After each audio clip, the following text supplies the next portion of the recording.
користам деловничката можност, согласно членот 77 став 2, да барам измена на дневниот ред, односно точката 6 да биде разгледувана како последна точка на дневниот ред. Се работи за предлогот на закон за измена на законот за плати на членовите на Судскиот совет на Република Македонија.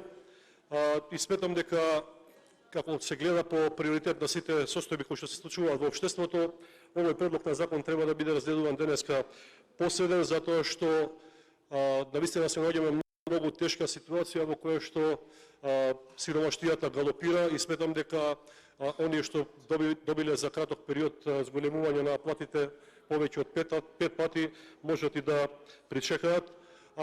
Конечно, кога сите чекаме реформи во правосудниот систем, гледаме дека новиот министер за правда како голем реформатор успеа да влезе со една голема реформа, а тоа е зголемување на платите на членовите на Републичкиот судски совет, без притоа да се води сметка за приоритетот на тоа кој треба да добие зголемување на плати, а имајќи во предвид дека судските служби веќе долго време ги чекаат своите покачувања на платите. Инаку, предлогот на законот за покачување на плати доаѓа, како што кажа, во многу тежок период, кога цените растат секојдневно, кога животниот стандард на граѓаните опаѓа, сиромаштијата галопира.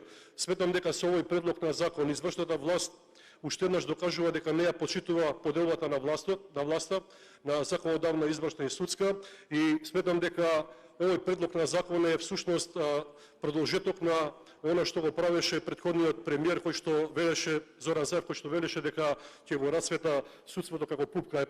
Почитувани, судството е расцветано како пупка, затоа што 92% од граѓаните, од народот, немаат доверба во овој судски систем. Токму затоа сметам дека треба да бидат приоритет закони како оние кои што ги предлага ВМРО, ДПМН и коалицијата за намалување на акцизите на горивата кои што денеска достигнаат, еве на пример цената на дизелот дури 120 денари за литар гориво и намалување на данокот на додадена вредност за основните прехранбени производи. Тоа се работите и барањата кои што ги имаат граѓаните од нас, затоа ни ја дале довербата да се грижиме за нив за да имаат основни услови за живот.